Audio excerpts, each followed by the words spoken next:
So the other day, I broke the chair, like my desk chair in my office at home. Oh, so you know how I no. sit weird? I'm always Yeah. putting my legs and feet up, and I ripped the back of it right off. Because I've been doing that I've had that chair for like 2 years, and I've been doing it 10 times a day. Did you fall out of it? No. I just went, and I was like, oh, shit. So now I can't lean back in the chair, which I didn't really do anyway, because I'm always sitting with like my feet being You could get a new chair. I ordered one. Oh, great. It's coming. All right, but problem solved. But now it's like I keep going to do the same move now, and I'm like, I'm trying to get myself out of that habit before the chair arrives tomorrow. All right, great. That's my story. I'm so glad we did this today. Okay.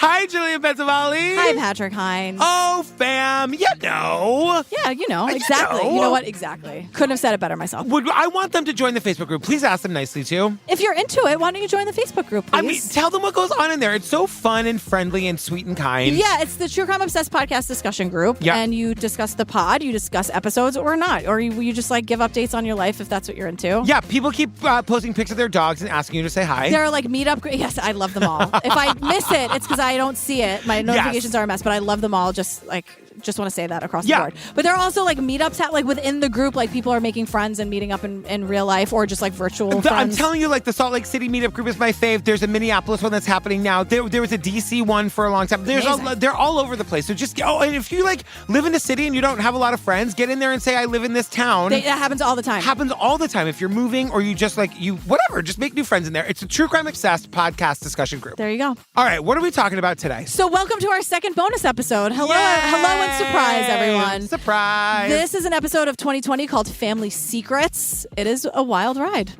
Tonight, a daughter's discovery of family secrets and scandals leading to a dramatic showdown. Drop the gun! Drop the gun! Behind the scenes, Kim was nonstop digging for answers, getting proof. Now we're taking you inside her obsessed 6-year crusade to catch the killer. What kind of crimes? You're talking murder. 2020 tonight, going into a dangerous underworld no one could have imagined. Drugs and a lot of money, inevitably a murder of April Kauffman. Before this hour is over, there will be another shocking death. But is that the end of the story? This is my life, and I feel like this is the worst made-for-TV movie on the planet. This episode has like 700 hosts. We got Amy Robach, who is not Andrea Canning. No. Then we've got David Muir, who's just divinely handsome. Deborah Roberts. I'm just saying, I feel like Dateline can get it done with one. I don't know why 2020 needs 3. Maybe because they're like investigating, or they're all like work for 2020, and it's like, I have something to say about this. I'd like to be involved. Who knows? I never really understand that whole like, we're going to introduce this segment from in the studio, and then you'll never see us again until the end. You're talking to Lester Holt. Just say it. Don't like subtweet Lester Holt. I just don't know. Look, Lester, I love you. I just don't know. I just don't understand the format. Yeah. Should we have like somebody else? Should we have like Steve and Natalie introduced? No. Okay. Never. No. Just like have them sitting there. Don't even. Okay. Nope. Or like Aaron and Megan. No. We just nothing about all those people, but like they don't want it either. You're welcome, everyone. They just all went. Oh my God, we don't have to. Everyone, we're having a family meeting. No. We're not. Don't worry about it. As you were. Thank you. But I really think we should try it. No. Overruling. New year, new me. We're not doing it. Okay, great. Moving on. April Kauffman is our victim. Yes. She is many things. Driving the corridor between Atlantic City and Philadelphia, weekdays between the hours of 2 and 4, you may have heard this voice on WIBG FM. If you don't vote, I will find out I'm going to your house. I'm dragging you outside. That's the no-nonsense April Kauffman. If you don't vote, I'm going to come to your house and drag you to the voting booth. I don't know exactly what her party affiliation is. I don't even care. I agree. Go fucking vote. Go vote. Yeah, I don't know either. I tried to look it up and I couldn't find it. I want to pause on one thing here. Yeah. She loves veterans. Yes, she does. I will never understand why veterans... Somebody says April wanted veterans treated like rock stars. I will never understand why that is not the case in this country. She's such an advocate for them. My sister served 7 tours between Iraq, Afghanistan, and Africa. Ben, my brother-in-law, Steve's brother, served almost as many, if not maybe even more. I will never understand why we do not take care of our vets more. Oh, I know. I just don't get it. Like, you want more people to sign up for the military? I could do this for forever. We could have a whole series where it's like 6 months about vets, another 6 months about teachers. Yes. There's just so many people but that we're not. But the vets just, in particular, literally go fight and die for our country. And for decades. For decades we haven't been treating them and if you as have well as like they need family to be. members who are vets, you see what it does to them. You Yeah. see the toll it takes. Yeah. They can't, like, they have to wait 9 months for a doctor's appointment. What is It's happening? insane. What is happening? Look, April's saying all those things. I know. On her radio show. We're No, back. really, We're she back. is. Like, Yes. she is. Yes. So we're in Linwood, New Jersey. Yes. We learned that it's an upscale neighborhood. Very fancy. Like, not far from the Jersey Shore. Yes. She lived there with her husband, Dr. Jim Kauffman, who we learn is a prominent endocrinologist. What the hell does an endocrinologist do? That's hormones, right? I don't know. That's like blood and hormones. I could have looked it up. I did not. I was Guess too what? mad about I'm the doing vets. it now. Okay, great. Can't get mad at me today. I'm looking it up. That's like blood and stuff, right? Sure. I mean, if you say, you're the one with the magic phone. Endocrinology is the study of hormones. I was right. Hormones are essential for our everyday survival. Thanks, Google. Okay, great. They control our temperature, sleep, mood, stress, whatever. Okay, hormones. I was right. All right. April and husband Dr. Jim Kauffman are the community's consummate power couple. The two of them were well known individually as well as together. They really wanted to be involved in the community, but they also like to have some fun. And they were like known as powerhouses individually, and then they got together and it was like, wow, unstoppable, right? We learned about their daily routine. Dr. Kauffman would get up very early before the sunrise. He would head into his practice, and he and his wife, April, had a standing phone call at 8:30 a.m. every morning. Yeah. So May 10th, 2012, April does not answer the morning phone call. Yes. And Jim is calling, and there's no answer. And so Jim calls their handyman to go check on the house. Where he discovers a horror. Right. So at first I was like, I don't know if I'd immediately jump to someone checking on Mike if he doesn't answer the phone. Like maybe he overslept, it's 8:30. And then I'm like, but then again, if this is your standing call for years, then I guess I would be very alarmed. It's also 2012. Like, it's the era of cell phones and texting. So it is weird. Like, if she's, like, they know they have an 8:30 a.m. call, and she's not like, babe, I'm going to be 15 minutes late. I'm in the shower. That's what I mean. Or if whatever. it's something, the only thing I think of is that she overslept, but then call the landline and that'll wake her up, you know? Yeah, that is true. I didn't think about that. Like, it is a little suspicious that he immediately jumps to somebody's got to go over and check and then on has her. someone like discover this horrible scene. I don't know. Because that is what always fucking happens. They always send somebody to discover the body. Yeah. Or, you know, like maybe call again at like 9 or 9:30, but just to immediately go to, I'm just like, that was a little curious to me. If I'm wrong about that, because like it's a standing call and like she'd never miss it, but I don't know if I would immediately go to calling someone to go to the house. I only think that it would be worrying because, like, there's many ways she could have communicated with him that she wasn't going to make the 8:30 call, and she did not. Okay, yeah. fair. So we hear the handyman call 911. Poor guy. Can you imagine? I know. And it's all these, it's like these poor ancillary people who always get like stuck with this shit. Like, he discovered a dead body that will be with him for the rest of his fucking life. And so like he calls 911, Jim, the husband, calls 911. They're both calling 911. And I gotta tell you, we hear Jim calling the cops and he sounds pretty calm. This is Dr. Kauffman. I just got called by my house person that my wife is face down on the floor. My partner's sending out the ambulance as we speak. Okay. Okay. I'm getting there as fast as I can. Not shocked, I'll say that. He Not knows surprised. his wife is dead because the handyman has called him back and been like, your wife is dead. So he knows his wife. Like, he's not calling the cops wondering what's happening. He knows there's been a murder and he's very calm. And he also calls Kim, who's April's daughter and Yeah. Jim's stepdaughter. And this is where he's like a little more emotional. Yes. Because Kim is here with us. Kim is here telling this story. Yes. Kim, who's our victim's daughter, our victim April. So Kim says, no, he called me and he was a wreck. He just keeps repeating the words, mom's dead, mom's dead, mom's dead. And we learn that, like, by the time the cops get to the house, it's a media frenzy. Yes. Right? And I was thinking, like, she was like a local celebrity. But we're talking like paparazzi, newspapers, and helicopters. And I was like, it is weird how famous you can be in a town just for being the rich people. And also something tragic happened. Yes. You know, like, I guess that was happening. I guess that's true. You know, but like, it just seems like a lot of media for like the local radio talk show host or whatever. Yeah, because something tragic happened in a town where nothing like that ever happens. Also, Nancy Grace is here. I don't know why. God. She adds nothing of value to telling the story. I don't get it. She says one thing that I'm like, oh shit, I agree with her. But other than that, like, whatever. Can we get your Nancy Grace impression? It's been a minute. Oh God, what did she do? Like, your murdered lover. God. Nancy Grace, you suck. Nancy Grace is one of those people who like doesn't believe in wrongful convictions. I don't have any time. I'm not doing this anymore. Do you remember when we saw Nancy Grace at CrimeCon? Yes. It was like our year 2 at CrimeCon. The only time we went to CrimeCon because then we never went back. We for never went reasons. back. But we were setting up our booth and Nancy Grace walked in. She's 2 feet tall and she was waving at nobody. Remember, she was walking like the pageant wave. Like the pageant wave. To no one. At nobody. Was she practicing? Maybe. You know what I'm going to do? I'm going to practice my pageant wave. CrimeCon's the kind of place that celebrates like Nancy Grace and the Cannibal Cop. I know. Do the math. Anyway, more importantly, yeah. Lee and Peg are here, and they're April's friends. Yes. And they're like friends since they were teenagers. Like, so they're telling us April's backstory. She made everybody feel like they were her best friend. Didn't matter who they were, the checkout, the parking lot cart guy, hey beautiful, hey handsome, how you doing today? Friends Peg O'Boyle and Lee Darby knew April since she was a teenager and knew her well enough to know that her outward glow masked an inner pain. Peg and Lee just like adore her. Yes. But April had a really rough childhood. This blew my mind. We learned that when she was 11, her mother gave her brothers and sister up for adoption. I went, fucking what? Yeah, so April was adopted by her grandmother. But like, what are the circumstances that at 11, the mom is giving the kids up for adoption? Like, I'm not judging April's mom because Lord only knows. Right. Maybe she was saving those kids from a really abusive father. We have no idea.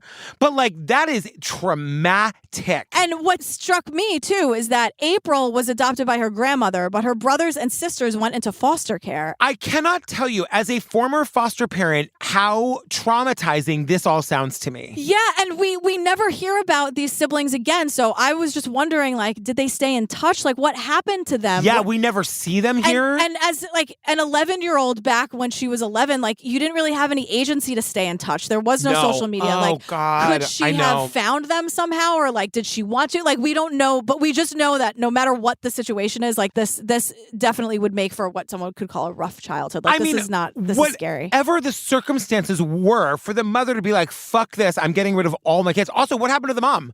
And where was the dad? Or the grandmother? Yeah, I don't know. And I don't know why April was with the grandmother. Like, there's a lot we don't know here. But again, like, it's horrendous. We don't need to know anything other than like, oh, okay, so this is something that April was dealing with at 11. Yes. Understood. And so we learned. I think she had her thirst for being, feeling loved. She just wanted to be loved. She would discover unconditional love at 17 when she gave birth to Kim with her first husband. She was an incredible mom. She seemed to just instinctively know what to do. Her friends say, like, April just always wanted to be loved. So when I think when April, like, sees an opportunity for that to happen as a 17-year-old, because God knows what the last 6 years of her life have been like, this makes sense to me. Peg, her friend, says that April was just an incredible mom. She just instinctively knew what to do, to which I said, that's amazing, because I do not.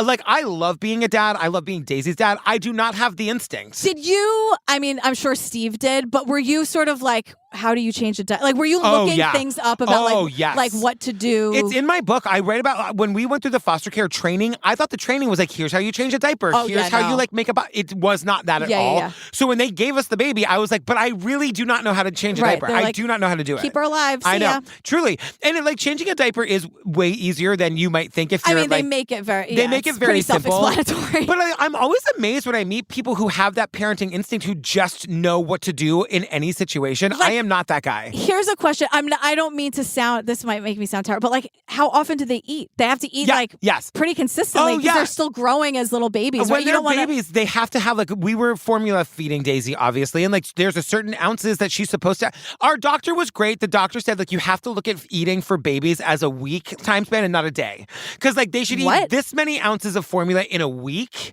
So like if she eats more today or way less today, like every you don't Sunday have to we're panic. doing the tally to see like how and we're I doing. did. I had the journal. I wrote it down every time. Oh God, it took forever. But yes. Wow. I love being a dad. I just like there are definitely moments where I'm like, I don't know. I just don't fucking know. April had it. April knew. At 17, she knew, right? And like the friends were so April and Kim, her daughter, were really, really close. And her friends tell this really cute story. She always spoke to Kimberly like a little adult. And we used to call her Agnes Beeswax, because she was this little old soul. April just wanted the best for her and gave her the best that she possibly could.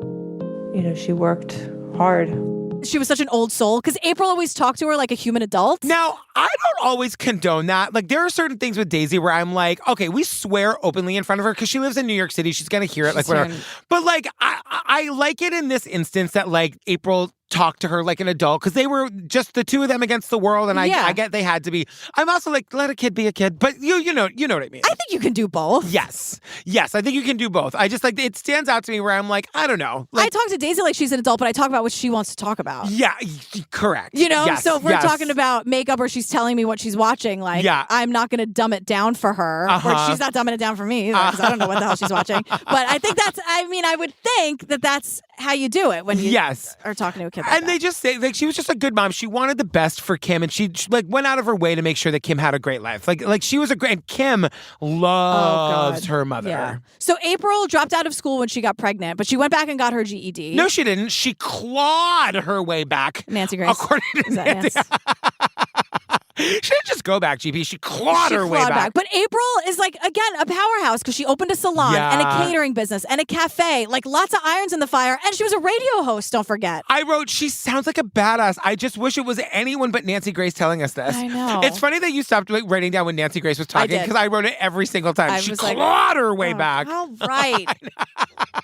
Must we? She clawed her way back. Like, I know. Back from what? She's just like being a badass and she has a lot of interests. Like, what are you saying? I know. But we also learned, like, she worked hard, she played hard. She liked motorcycles and fast cars? She did. When she got her first motorcycle, she said, I'll give you $300 to get on the back of my motorcycle. And I was like, no way. My feet are on the ground. And she would be like, all right, $500. And I'm like, no, I'm not getting on the back of your motorcycle. Just the need for speed and wasn't afraid. She started at 300 and Kim's like, Mom, no. And then April was like, 500? And Kim's like, still no, Mom. I was seriously judging this until I remembered that last week I literally paid Daisy $10 to let me take her picture. I gave her $10 in cash.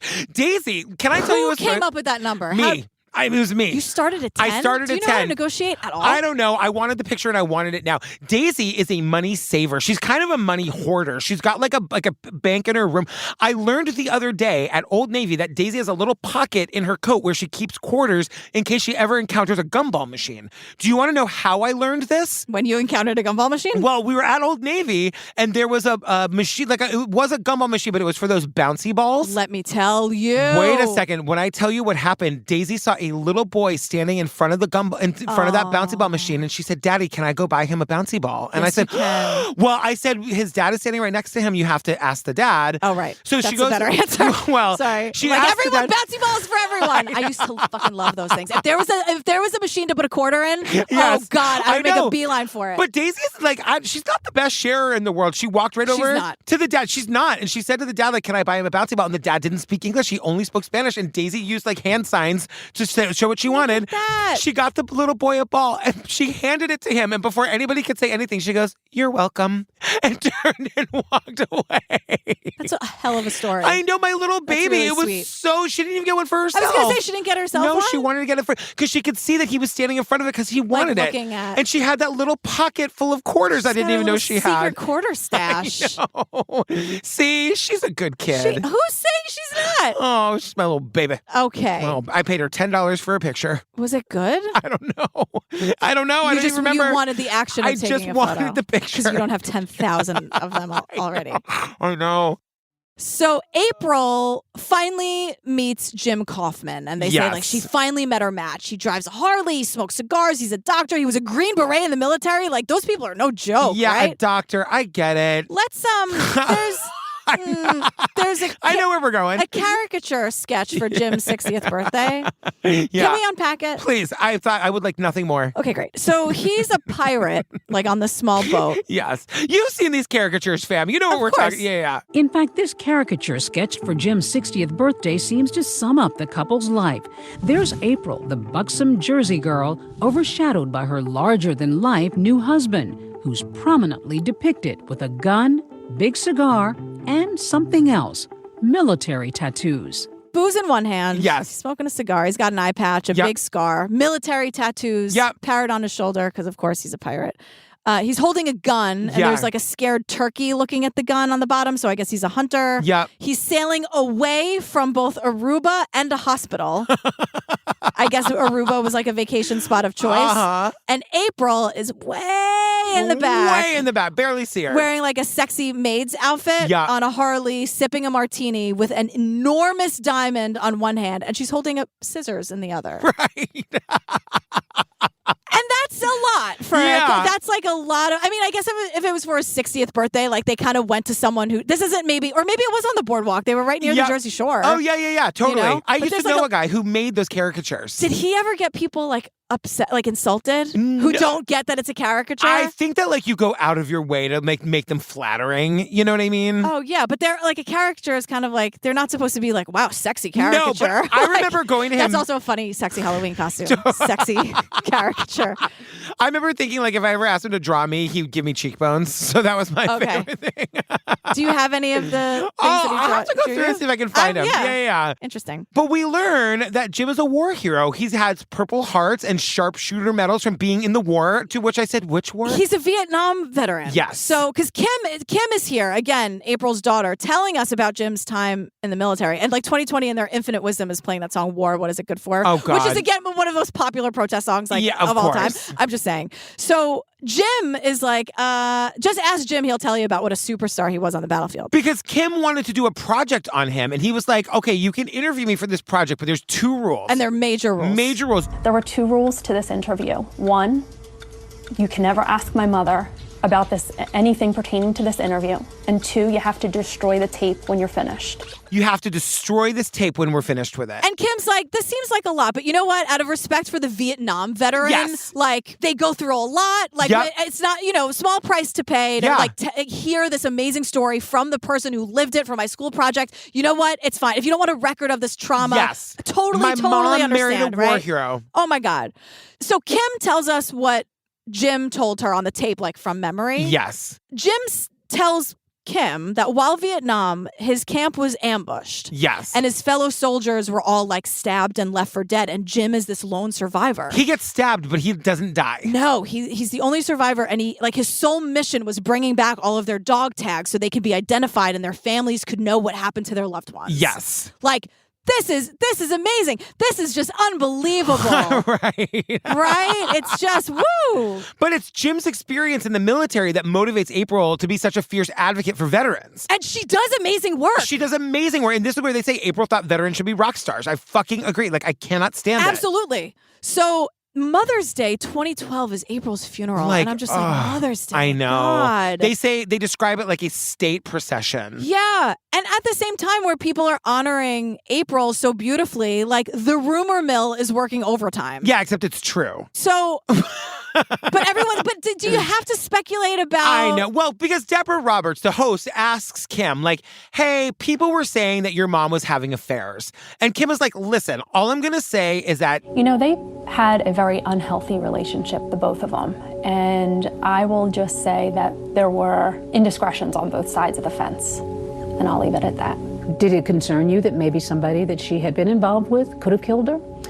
No, but I certainly provided those people's names to the police, and I allowed them to do their due diligence. But I did my due diligence. I provided the cops with all of the information. Oh, yeah, I gave everybody's phone number exactly. to the cops. Because, in case it hasn't been clear enough, Kim very much thinks that Jim is the guy. Yes. Yeah. So what's the deal with stepfather Jim? Yeah. Like, what's his deal? Because he has been a jerk to Kim almost this entire time. Because Kim is saying that, in the days after the murder, everyone is reaching out to her. All of her mom's friends, all of her friends, everyone is being there for her. The only person she doesn't hear from is Jim.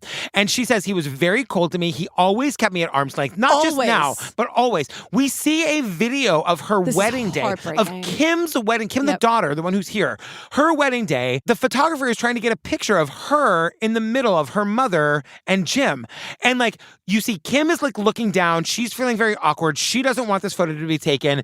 Jim steps in. He's looking really fucking grumpy. And it's only when the photographer is 3, 2, 1, smile. Yeah. He smiles. He does not touch her, put his hand on her in any way. You hear the click of the camera of the shot being taken, and he walks away. There's no warmth. No. They're not looking at each other. This was an obligation because someone's grandmother wanted it. You know, like there was no like love there. And you can also see the tension between April and Jim. Like it's just bad news. Because we learned that Jim is doing all of the things that like these controlling, abusive men do. Yeah, he's also like a petulant child. Yes. Like Kim and her mom would be in the living room talking, and he'd like go in and like turn the lights off and walk away. Like what? He's trying to drive a wedge between. It's like so Dirty John, you know, like he's trying to drive a wedge between the daughter and the mom, who are super close.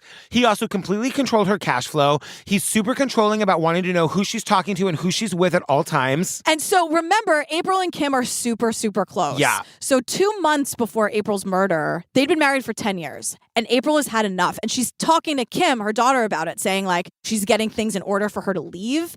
And Kim says like, made it clear to her that she wasn't going to divorce him and take half of his empire. That was his famous words. Did you get any feeling that your mom might have been in any kind of danger? She had made it clear over the years that he had threatened to kill her several times, but would always follow up with, he doesn't have the guts to do it. Jim was like angry and hateful and threatened to kill her like several times over the last few years. So come on. Yeah, but then also, despite all of this, Jim is not named as a suspect, but some might say he began acting like a suspect. Well, this 2020, we got to do better now. I know, because I know I'm going to agree with exactly what you're going to say. Because Jim hires a lawyer right after her murder, and I'm like, that's not an admission of guilt. No. Like, remember, we're covering cases that make it to 2020 and Netflix or whatever. People hire lawyers every day, and documentaries don't get made about it. No. Hire a lawyer always. Especially in this case where it's so clear that he's going to be a suspect, because like he knows they're going to learn that the marriage wasn't good, that he said things like this to her in the past. That's going to come out. Also, there's so much money involved here. You know what I mean? Like, of course he's going to hire a fucking lawyer. A lawyer does not mean an admission of guilt. No. So, but the lawyer is Ed Jacobs. He's like the lawyer. He's like a big mafia lawyer. Do you know him? I don't know him. Does like he come to dinner at your house or whatever? No. Okay.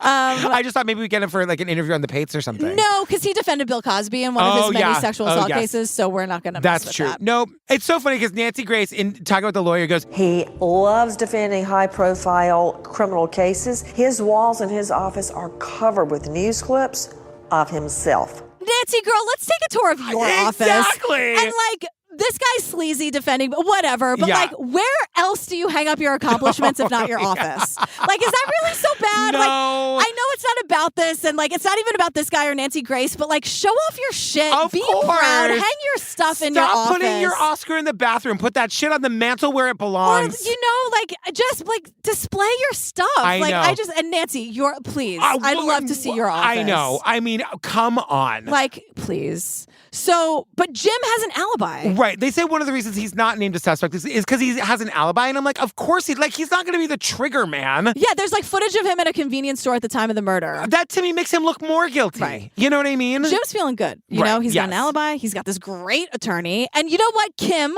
according to Jim, you just need to get it through your head that this might not be solved. This is how he's talking to Kim, who just lost her mother from a tragic murder. They meet at a restaurant and he says to her, you just are going to have to get it through your thick skull that we may never have an answer here. And Kim goes, I will never accept that. And Kim's she like, gets up and leaves. She says, like, I will never stop. Like, absolutely not. Yeah. And then she's like, and we never saw each other again. Yeah. So, hell yeah, Kim. Totally. Team Kim and Team April. 1 year after April's murder, there's a candlelight vigil. Noticeably absent, Dr. Jim Kauffman.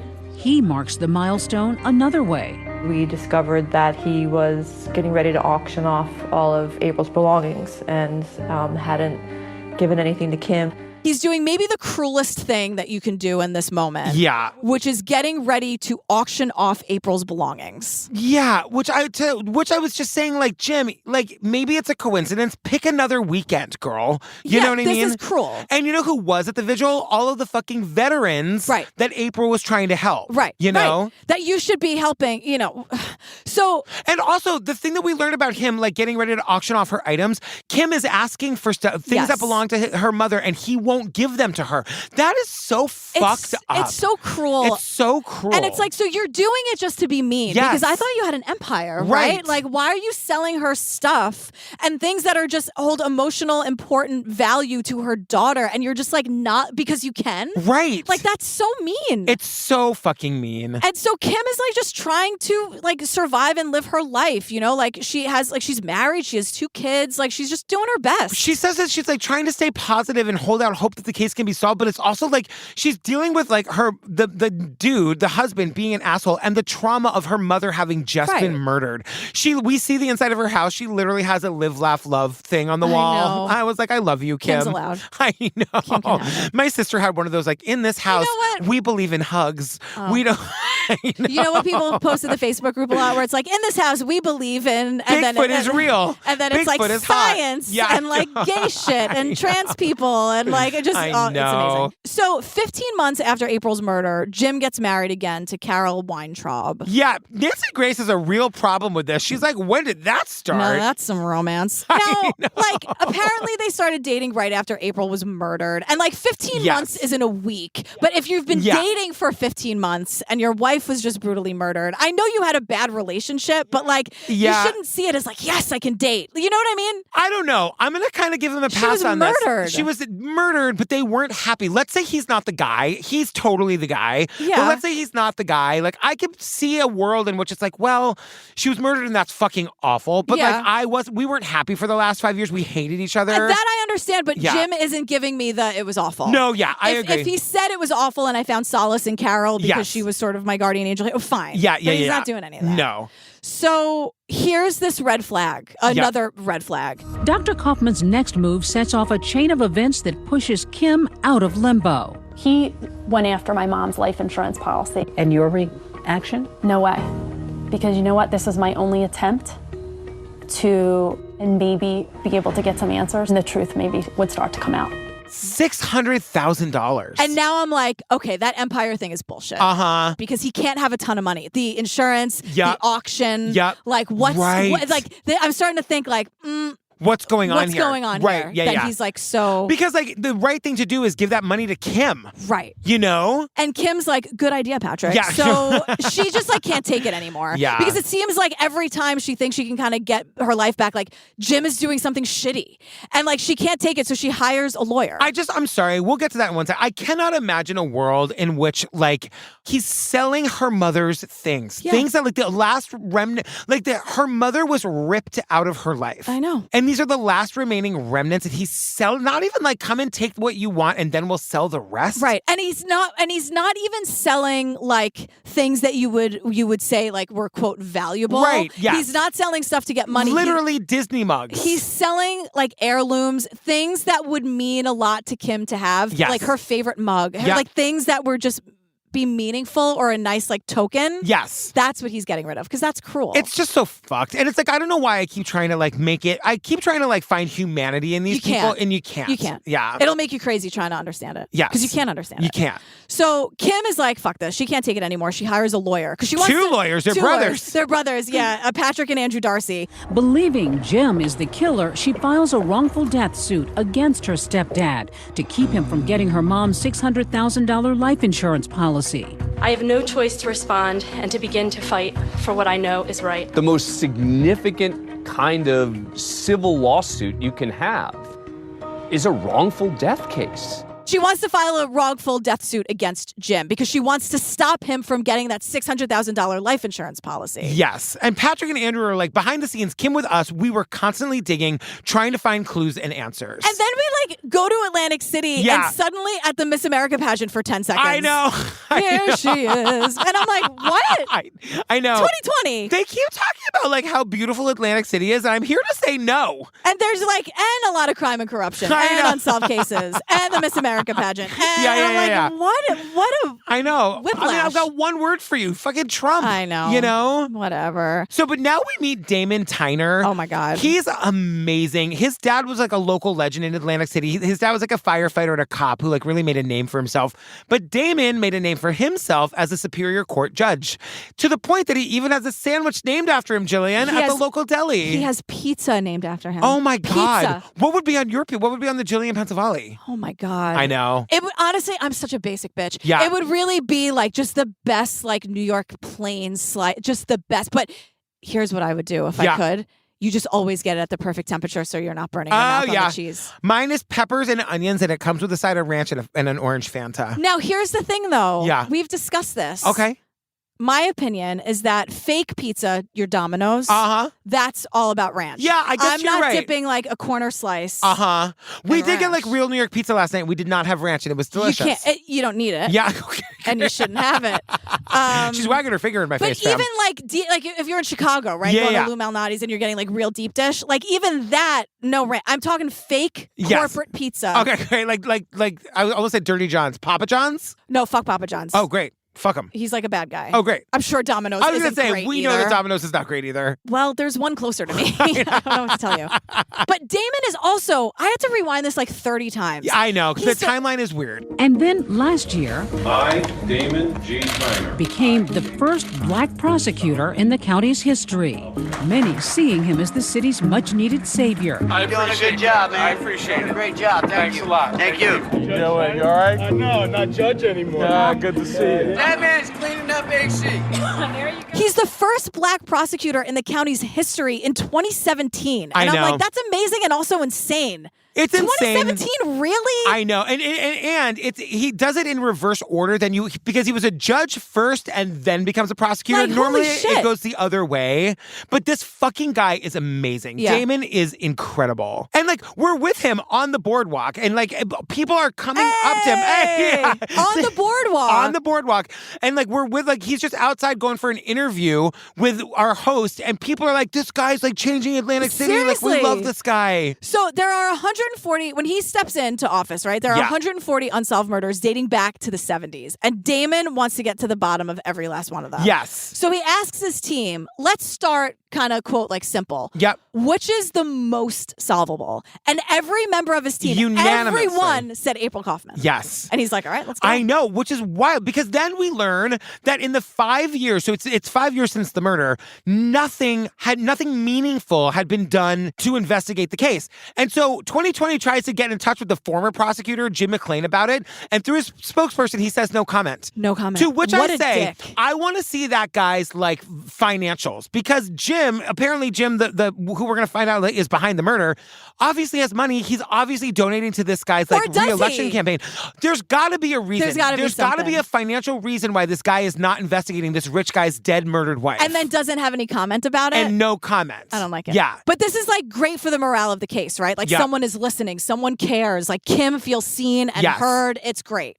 So, but now let's go back to 2014, because we see a deposition of Jim, the stepdad, being deposed for 4.5 hours. Because this is when Kim sued him for the wrongful death, right? So it was never investigated. Now it's being the death is being investigated. Back then he was just getting sued Right. for the wrongful death, and this is like the 4-hour deposition. And this is when someone's like, 4.5 hours under oath is a long time. So he's talking about his 18 guns. He just loves guns. And then like the crocodile tears about April's death. At one point his lawyer's like, can someone get this man a tissue? I gotta tell you, at this point I was still kind of like, I don't know, like the emotion seemed legitimate to me. Yeah. I know. Are you ready to have it all shattered? Because like we're here. I We're know, here. yeah. Because in the middle of the crocodile tears, he very casually admits that. Have you ever served in any branch of the military? No. That's right, Dr. Kauffman forced to come clean about his so-called stellar military record.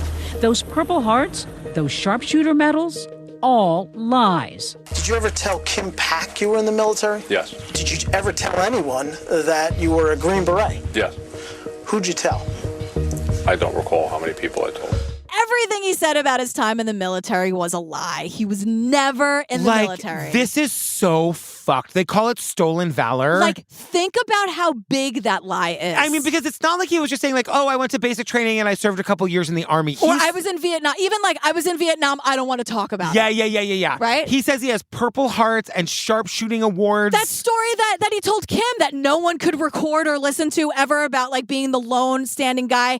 And he's like, that, like, just think of that lie really shows like what a bad person you are. It is. I mean, it is. You know, like we're not a military family. My sister was in the military, and like it was a knife to my heart. And it's just like he's being very honest. He's like that school project. Like I lied about everything. Yeah, he wasn't a Green Beret. Because at one point they say, "Have you ever told anyone you were a Green Beret?" Yeah. And he goes, "Yeah." And they go, "Who do you tell?" And he's like, "I mean, everyone I've ever met." Like I don't even remember. Yeah. I don't have a number in front of me, but like if you've met me, I probably bragged about being a Green Beret. He was prepared for this. He saw this coming a mile away because he knew the only person he ever told that story to was Kim, and this is Kim who's suing him. And his lawyer probably rightly was like, "You tell me every lie you've ever told because it's all going to come out." Yep. So this is a deposition. You got to be honest, good, bad, and different. Yep. You have to tell me everything, or else I can't help you. Yes.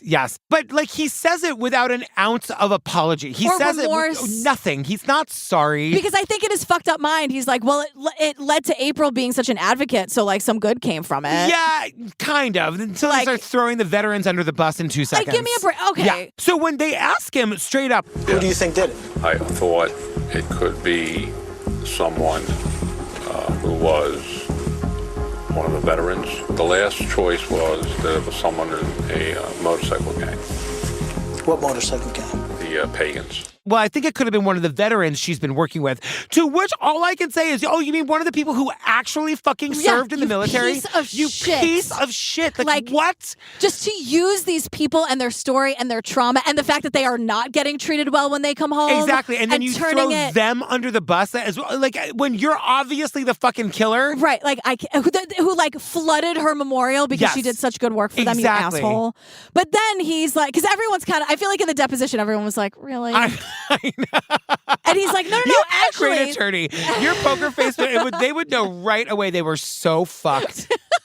God. What kind of attorney do you think I would be? A litigator? Oh, yeah. You'd have to be a litigator because you would just get so mad, but like in the best possible way. I would be, Mike and I have discussed this before, like watching an SVU where it's like, if I would be, because everyone wants to be Olivia Benson. And if you don't, like, look inward. If you don't want to have like what she is. But it's like, that would destroy my life. Yes. Because I would take every case home with me. I would be a miserable partner. I would be a miserable friend. Well, but maybe you could just like prosecute white collar crimes or whatever. So it's not like you're not super emotionally invested, but they're still assholes. Sure. And you can like still yell at them and be right, which is just what we want from you. Or I'd be like trying to get people out of prison. Yeah. I could still fight about that. Totally. But like I would be terrible at, or I would be like a private eye maybe. Yeah. Is there anything? I don't know. But I would be really bad at like trying to solve, like, because it would stay with me forever. And I would like destroy my life. Like I wouldn't be able to keep a relationship. I wouldn't have any friends. Listen, if Stacey Keenan can do it, I think you can do it. She's awesome. She's so good. He says, you know what? I think it's a member of the pagan motorcycle gang who killed April because these guys are into some super illegal stuff. And like, Nancy Grace does not like the pagans. Nancy Grace wants you to know right now, they are felons of the most dangerous sort. All right, shut up, Nancy. Like, we get it. We know. So, but like, would April really be involved with a pagan motorcycle gang? Like, and I mean, Jim just told us that he lied to everyone he's ever met for decades. Yes. Long-winded stories about his heroism. How are you going to believe a word he says after this? And it's like, because she liked to ride motorcycles, suddenly she's involved with the pagans. Jim, please. I know. Okay, boomer. So put a pin in that, because now we're going to learn that Jim might be involved in insurance fraud stemming from his medical practice. So it's 2017. Yeah. Because now in like 2022, the cops get to, like, they're actually working on the case because we were prosecuting it. So we're digging up all this dirt on Jim. Yes. And that's where we learn about 2017, this like insurance fraud. And I'm just thinking, how do you people do this? Aren't you exhausted between the fraud and the lying? I know. And the like, aren't you tired? You're like an endocrinologist or whatever. I can't even say that word. Like, aren't you rich enough? Why are you doing insurance fraud? Or just like do good work. Do like really give a shit about the veterans or something. Yes. Really yes. like help people medically or something. But like, aren't you so tired of all the lies and the bullshit? I know. Well, what happens is the cops get a warrant to go search his office for the medical fraud. In 2017, years after April's murder, remember? Yes, they get down to his office. They like knock on the door. Jim refuses to let them in and goes and gets a gun. A police body cam captures it all. You can see and hear him refusing to let authorities inside. I have one at gunpoint, Dr. James Kauffman. He has a weapon. Drop the gun! Drop the gun! For 45 minutes, there's a heart-pounding standoff. Drop the gun! At one point, Dr. Kauffman threatening to take his life. I'm going to kill myself. We see the cops pointing their guns at Jim. Jim is pointing their guns at the fucking cops. Suddenly, Jim's threatening to kill him. It's 45 minutes of a standoff. What's happening is Jim thinks they're here to get him on April's murder. It becomes very clear this is not about insurance fraud. No, because the cops keep saying to him, like, let us in, let us talk to you. We need to talk to you about this. They want to explain to him this is not about the murder. He won't let them in. Well, it is now, Jim. It is now, exactly. Like, you made it about the murder. Exactly. So the standoff ends after like 45 minutes. Jim is immediately arrested, obviously. Even if he's innocent on all counts, he still had a fucking standoff with the feds. He's so you're pointing going a in, gun buddy. at the cops. You're going in. The rich white guy is the only person who survives that interaction. For 45 minutes? Yeah, are you kidding? Like, did they stop at Applebee's on the way home? Right. I'm sure they did. Exactly. Poor Jim really got a workout. Make sure he's comfortable there in the back. Fuck off. So they seize a bunch of weapons because he loved weapons, $100,000 in cash, and this changes everything. Yes, because he's not let out on bail. So Damon, our pal Damon, who was the judge, who's now the prosecutor, he's got all the time in the world to investigate the murder case. And then someone flips. Yes. A former member of the pagan motorcycle gang. Wild. And he tells the investigators that Jim was sniffing around the pagans trying to see if he could have April killed. Yeah. And like, see, there's always a little bit of truth with these people. Well, right. Like with Jim, like, you know what I mean? Totally. Because the question is, wait a second, how would Jim have a connection to the pagans? Like, how would he even know? How would he sniff around? Good question, girl. So glad you asked. And this pagan is here to spill all the tea because he tells us that while during the day, Jim is running his like medical practice. At night, writing fraudulent opioid prescriptions for those pagans by night.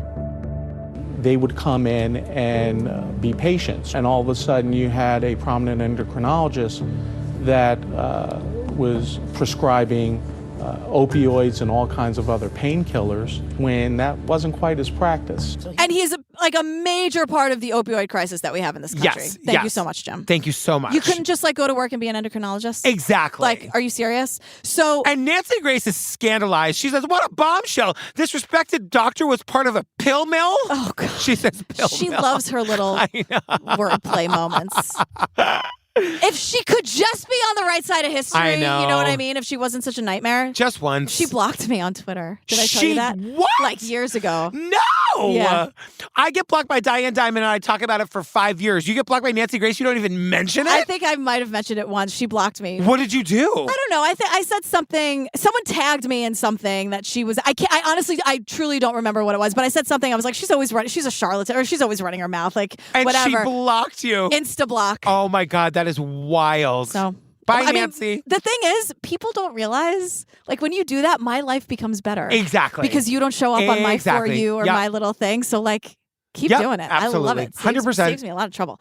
So the theory is that what the lawyers and the cops are saying is that April found out about all this. Yes. And she threatened to expose him. And she was probably trying to leverage this to get him to not be a nightmare about the divorce. To say, like, what are you going to do? Yep. What are we going to do? Have depositions and get lawyers involved? Are you sure you want that? Yep. And that's why he had to have her killed. So Jim Kauffman is charged with April's murder. But remember that alibi, like the footage of him at the convenience store? Nobody thinks he's the trigger man. I don't know why. Like, the 2020, this is not a bombshell. It's not a bombshell. You know? So it's just like he paid one of the pagans $20,000 to kill April. Now, here is I said this to you before we started recording. I just want to see some evidence of this. Because all of this, that this pagan who flipped even exists, we're just told that there was the whole pill mill thing and she found out and was going to like threaten to expose him. We're just told that. Like, we don't have any actual evidence that I believe it.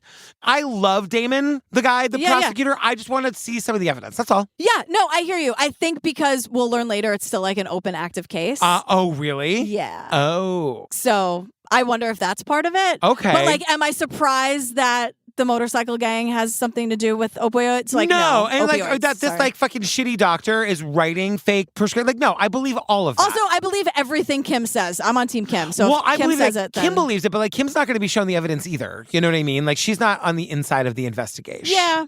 I still believe Kim. I think this guy did it. I'm just saying, like, I want some evidence. Are we like looking at a DNA match? No. Right. Yeah. Right. Yeah. So the killer. And ironically, that alleged hitman died a year and a half after April's murder of an opiate overdose. His pills prescribed by, you guessed it, Dr. Jim Kauffman. An opioid overdose. Prescribed by Jim Kauffman. Yes. So, once shit. again, we are just told this. Like, we're told this guy is the hitman, and we're told, like... But, like, what do you want? Like, how do you want that proved to you? I was realizing at some point that we were just being told a lot of information. Sure, that's fair. And usually we'll be like, oh, and we know he was the hitman because his fingerprints were on the gun. You know what I mean? Yeah. Like, you know what I mean? Like, I'm just saying, all of a sudden we're getting a lot of exposition and Yeah. not a lot of, like, this is how we know. I hear you. You know? Yeah, I guess I would just say if someone is like sort of gets paid to kill people. Yeah. I think they would just sort of know like the shoes to, I don't know. I guess I'm just like, I don't know. You know, my whole thing with Damon is like, I really like him. I believe in him. He seems like a good guy. Like he seems like he's on the right side of history. But once we just start taking people's word for it, like that's when we get into trouble. And I wonder, well, the prosecutor wouldn't prosecute back in the day. And I wonder if Jim was like, no, like don't look at my house. Like I wonder if he, after he came back from the convenience store, like made it so that, no, like don't worry, you know, like he didn't want people to search. He didn't want evidence collected. Like who knows? I know. And I want to be clear. I believe that this is correct. I'm just saying it feels weird to me that like on a show like 2020, we're not seeing the fingerprint evidence. We're not seeing the whatever, just anything. We're just told. We're just told all of this. No, I hear you. So while Jim awaits trial, he's kept in a prison far, far away from the gang members because they don't want him to get killed before they can prosecute him. Yeah. Does it work? No. Because another shocking turn. Dr. James Kauffman dead. Officials with the Hudson County Correctional Facility confirmed that he died at 9:20 this morning.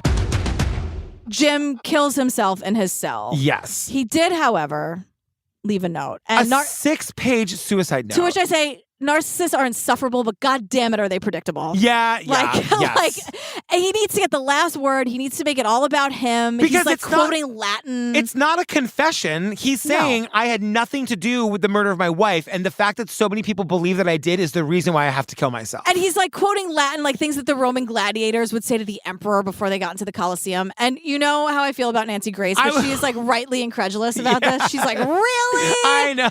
And I agree.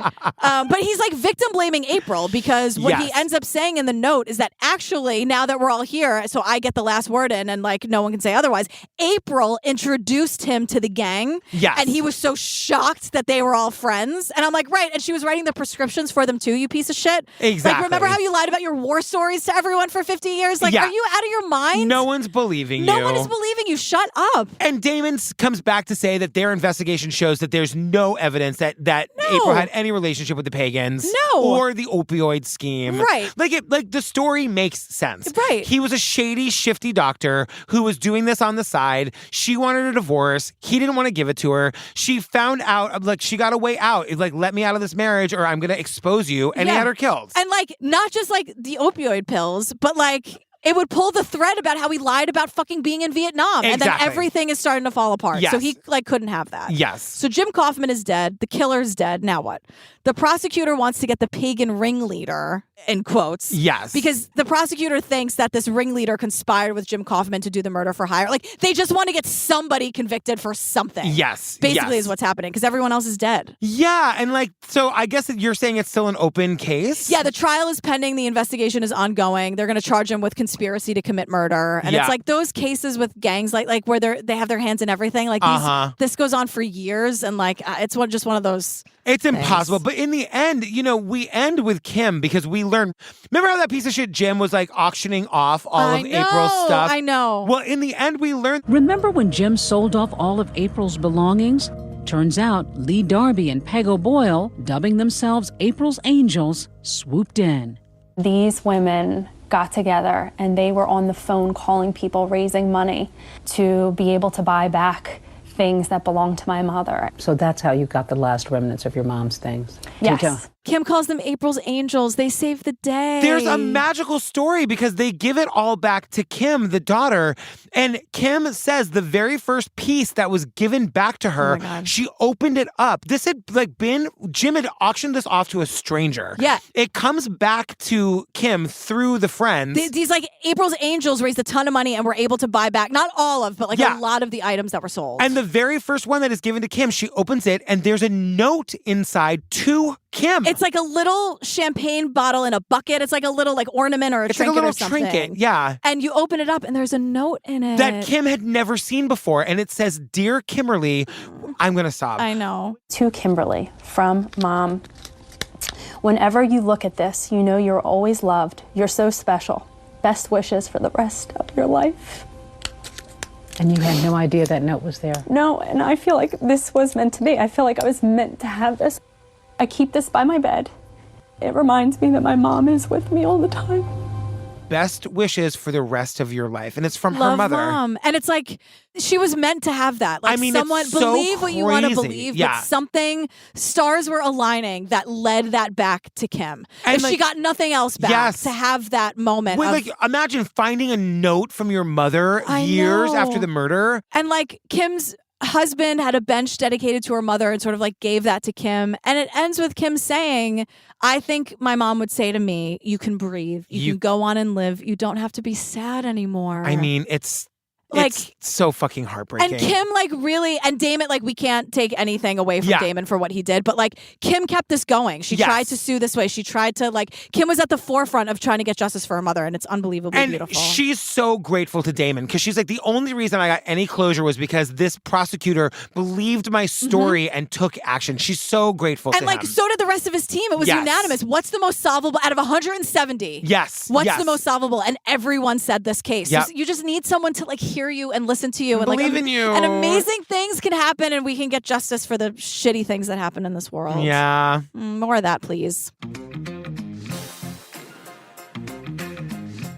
Oh, girl, we did 2020 Family Secrets. Family Secrets. Yeah. This was a good one. Yay. Fam, I'm going back out on tour and I would love for you to come and see me. This is the last time I'm doing the traveling book party. This is it. But you're doing other things after. There are other things that I have coming up, but as far as this traveling book party that I've been doing since last January, these are the last 5 shows. So I'm going to, this is all happening in March. I'm going to Red Bank, New Jersey, Columbus, Ohio, Cincinnati, Louisville, where I'm drinking all the bourbon. Okay. And then I'm finishing it out in Buffalo. And I love this show so much. It's about an hour long. It's funny, but it turns into a hangout afterwards. Yeah. We just stay and drink and dance and I'll sign books and just meet you all. And it's a great way. At every single show, people are like, oh, I just met them when I walked in tonight. Now we're best friends and we exchange numbers. And it's a great way to meet people who are like you in your neighborhood. So get your tickets, patrickfails.com. I really want you to come out and see me. Yeah, go see. So fam, our regular Tuesday episode next week is another episode of that amazing show, Death in the Dorms. It's episode 2. It's about the death of Christian Aguilar. And then on Friday, we begin our coverage of the curious case of Natalia Grace. So stay tuned for the trailer for Death in the Dorms and then our funny and hilarious outtakes. Yeah, here's hoping. And we love you. We love you. All right, bye. Bye. What should have been a great time of life and a great 4 years, it just became tragedy. You know, I want to find him. When he's still alive, I'm not going home until I find my son. Christian has essentially gone dark. We didn't find anything. We found no evidence whatsoever. It really was just a terrible story. It was a harrowing thing that happened to our campus community. All my energy was focused on the search and finding Chris. We were feeling unsafe. A freshman has gone missing. What is being done? Thought that was in the news, that was in the movies, but that's not the reality.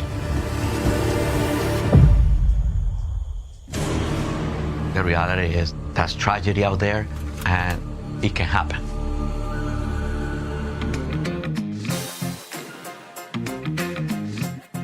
Oh God, what did I just allow? I don't know what I allowed. Hi, 1-800-BIG-TITS. Yeah, 1-900. Yeah. I And also, like, does she only have that one outfit, like the white blouse with the black vest? She wears it in every single thing she does. Yeah, then she started going like the big like blue blazer and then a red blazer. Do you remember when we saw her? And I love a blazer. Rachel Maddow wears the hell out of it. Oh God! Now we're gonna talk about Rachel Maddow. No, I mean we can't. I'd rather talk about Rachel than Nancy. That's true. Just the opioid thing. You're would having like a real hard time with that word because I'm like talking so fast.